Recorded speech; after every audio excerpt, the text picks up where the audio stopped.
君、鎧塚さんっていうの？部活入ってる？ああ、じゃあ帰宅部か。何も入ってないんだ。じゃあ吹奏楽部に入らない？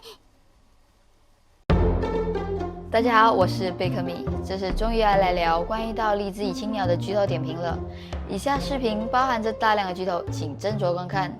如果想看无雷点评的小伙伴们，可以点击右上角的资讯卡。以下视频仅仅是我个人看法和见解。好，那我们开始吧。故事的简介呢，就是关于到两个吹奏部少女面对升学和共同演出独奏的各种感情纠纷。导演呢，很巧妙地利用故事中出现的绘本《荔枝与青鸟》，让观众们带入角色们的心境。其中内向的樱米佐雷把自己当成了荔枝，一个长久以来一个人生活、孤单寂寞的少女；而外向的西美诺佐咪当成了青鸟，一个广受后辈欢迎、开朗的少女。然而事实上，西美把自己当成了荔枝，把樱当成了青鸟。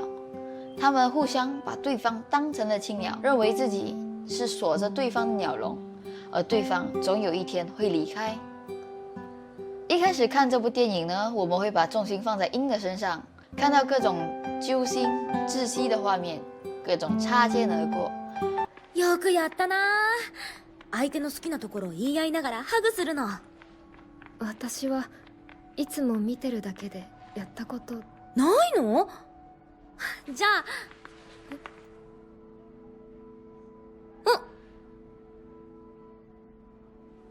なんて嫌だった？ごめんごめん。西美，你这个大猪蹄子就会油然而生，我们观众就会感到愤怒。西美，你做个人吧的这种感觉。在感情方面呢，我们就看到樱的世界里面，西美永远是最特别的，她的一举一动都为西美而改变。西美说她要去樱大，她也打算去。樱就像一个小动物一样，永远跟在西美的后面。西美永远是她俯视的对象，一个触不可及、随时可能离开她的人。同时候，也觉得自己是一个没有朋友、很无聊的人，所以也很感谢西美和她做朋友。她每次传达不了她的情感，我们都会为她而感到伤心。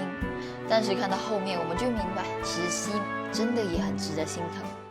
西美一直都知道樱有很好的音乐天赋，大家也这么认为。所以当夏季和优子知道西美打算去报读樱大的时候，才会那么的错愕。みそれ本大受けるんだよ。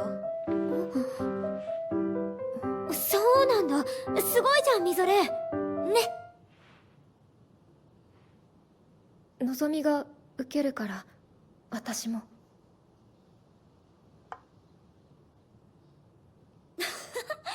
何本気にしてるの？二人とも。みそれのジョークじゃん。现在想想那个画面真的是多么打击人心。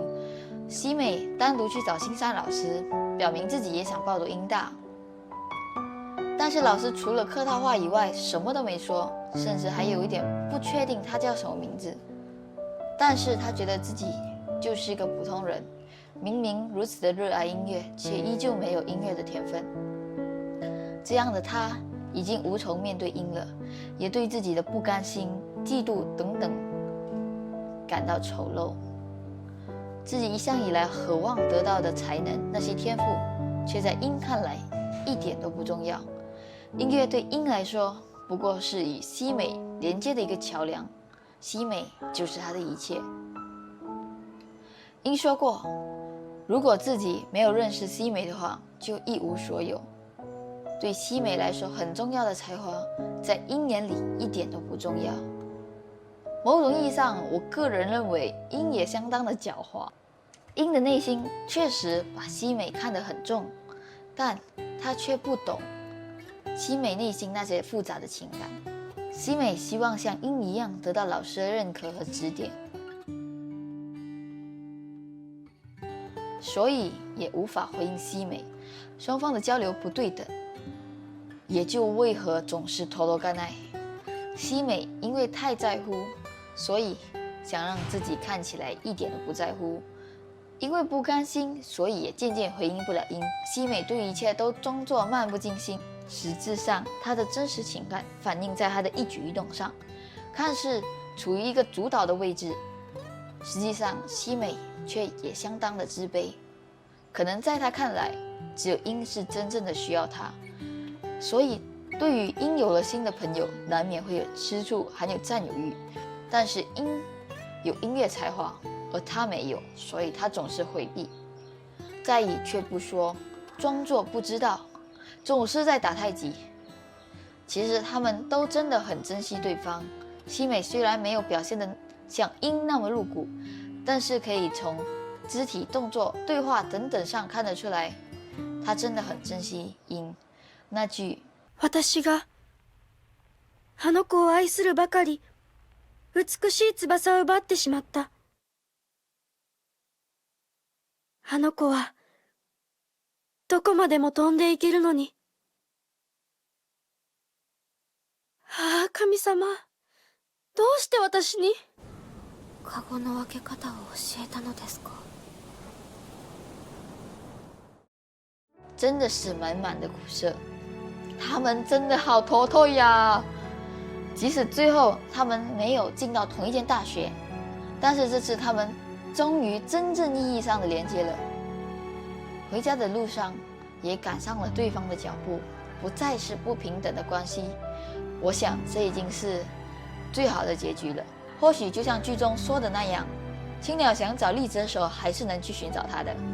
故事还是 happy ending 最好了。总结来说，我真的很喜欢这部电影给我带来的感觉，尤其是那些角色们对话的距离感拿捏的恰到好处，就算是里面的小角色们也不会单薄。网上还流传着一种含有台本注释的版本，可以让你更细腻完整的了解这部作品。顺便一提，吹响吧上帝音号誓言的终将剧场版即将在日本上映了，内容重心将回到九美子身上。有机会看这部电影的人千万不要错过，和我一样在海外的小伙伴们就只能乖乖的等待啦。好，那么关于到励志与青鸟系列的点评之类的就到此结束了。如果你们还有什么想要我说的动画呢，也可以留言告诉我哦。最后，喜欢这部视频的话，欢迎点赞、评论、分享。想要看到更多影片的话，欢迎订阅我哦。1000个人眼里有1000个哈姆雷特，谢谢。西美，你这大肚蹄子！西美，你这大，西美，你这个大肚蹄，西美，你这大，西美，你这个大肚蹄子，西美，你这个大肚子，哎呦！